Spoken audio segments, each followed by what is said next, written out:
Hello my dear students, now question number 6 हम देख रहे हैं और ये क्वेश्चन हमारे पास में रोलिंग से रिलेटेड है, रोटेशनल मोशन से रिलेटेड है। यहाँ पर ट्रांसलेटरी मोशन भी है और रोटेशनल मोशन भी है, रोलिंग है ultimate.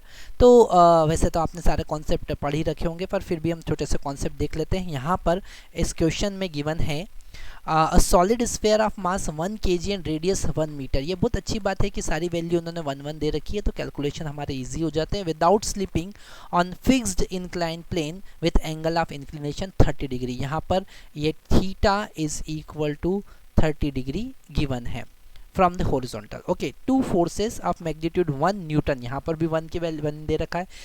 Etch parallel to the incline act on surface both of radius at distance R equal to 0.5 metre. यहाँ से हमको दिख रहा है, हम यहाँ पर दो फोर्स, एक न्यूटन का और एक न्यूटन के दो फोर्स लगाएं, पर ये कपल है जो कि ट्रांसलेटरी मोशन प्रोवाइड नहीं करेंगे। मतलब कि ये ट्रांसलेटरी मोशन में कोई पार्टिसिपेट नहीं करेंगे, ये केवल प्रोवाइड करेंगे रोटेशनल मोशन। इससे हमको क्या मिलेगा? एंगुलर एक्सेलरेशन, टॉर्क मिलेगा। ओके, हमको फाइंड करना है इस स्फेयर का angular acceleration, sorry acceleration find करना है मीटर पर सेकंड में। तो यहाँ पर हम सबसे पहले ग्रेविटेशनल फोर्स की बात कर लें, तो यहाँ पर एक ग्रेविटेशनल फोर्स लगेगा mg sine theta. Okay, mg sine theta, और ये रोलिंग विदाउट स्लीपिंग परफॉर्म कर रहा है, तो एक स्टैटिक फ्रिक्शन ऊपर की तरफ लगेगा। ध्यान रखना, यहाँ पर ये जो फ्रिक्शन फोर्स होगा वो स्टैटिक होगा, जिसका वैल्यू आप म्यू एन नहीं लिख सकते। ओके, तो यहाँ पर अगर हम ट्रांसलेटरी मोशन के लिए न्यूटन्स लॉ ऑफ मोशन लगाते हैं for translatory motion, okay, for translatory motion अगर हम देखें तो एक्सेलरेशन हम मान लेते हैं कि यहाँ पर डाउनवर्ड एक्सेलरेशन a है। हम लिखेंगे ये 1 न्यूटन ट्रांसलेटरी मोशन प्रोवाइड नहीं करेगा। This mg sine theta minus friction force F equal to ma होगा। इसे हम थोड़ा सा और सिंप्लीफाई करते हैं। m का वैल्यू यहाँ पर 1 है, g का वैल्यू यहाँ पर 10 है, और साइन 30 मतलब 1/2 minus f equal to m का वैल्यू 1, a का वैल्यू हमें फाइंड करना है। तो यहाँ पर हमको मिलेगा 5 minus f equal to a। Okay, तो इसे हम इक्वेशन या फिर यहाँ से f का वैल्यू निकाल सकते हैं। f equal to 5 minus a होगा, इसको हम इक्वेशन नंबर 1 लिख देते हैं। अब हम रोटेशनल मोशन के लिए इक्वेशन लगाते हैं। ठीक है, अब हम बात करते हैं फॉर रोटेशनल मोशन, क्योंकि it is case of rolling मतलब rotational motion plus translatory motion.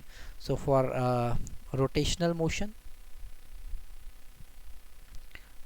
Motion अगर हम टॉर्क की बात करें, ओके, अगर हम टॉर्क की बात करें, टॉर्क इज इक्वल टू, तो टॉर्क कौन प्रोवाइड करेगा? एक फ्रिक्शन फोर्स टॉर्क प्रोवाइड करेगा, जो इसको क्लॉकवाइज डायरेक्शन में रोटेट करेगा।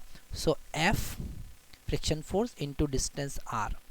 ओके, और जो 1 न्यूटन के फोर्स है वो टॉर्क प्रोवाइड करेंगे, पर ये अपोजिट डायरेक्शन में। फ्रिक्शन फोर्स इसको, ये फ्रिक्शन फोर्स का टॉर्क है, और ये 1 न्यूटन का टॉर्क जो है वो अपोजिट डायरेक्शन में है ना, क्योंकि ये इसको अपोजिट डायरेक्शन में घुमाने की कोशिश करेगा। तो माइनस फोर्स है 1 न्यूटन और डिस्टेंस भी है 1 न्यूटन, दोनों के बीच का डिस्टेंस कितना है? 1, है ना। ये जो 1 न्यूटन और 1 न्यूटन का टॉर्क कितना प्रोड्यूस होगा? फोर्स इंटू उन दोनों के बीच का डिस्टेंस, और इसको हम लिख सकते हैं I into alpha.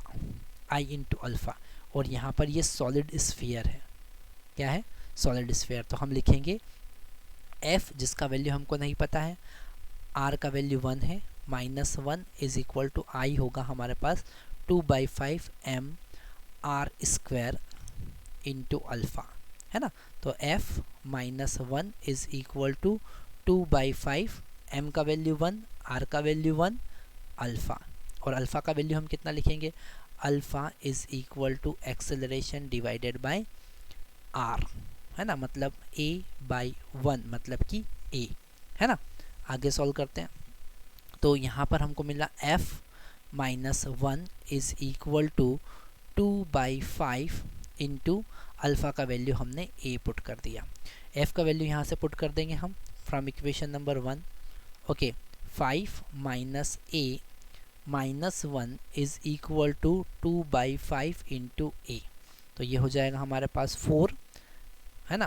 5 - 1 4 is equal to 2/5 into a plus a, है ना। तो 4 इज़ इक्वल टू ये हो जाएगा हमारे पास 7a/5।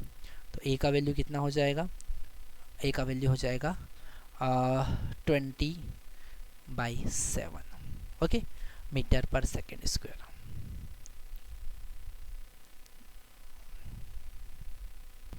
ट्वेंटी बाई सेवन मतलब कितना होता है, 20/7 मतलब एक्सेलरेशन होगा 2.85 मीटर पर सेकेंड स्क्वायर, ओके। ये हमारे पास में आंसर आया।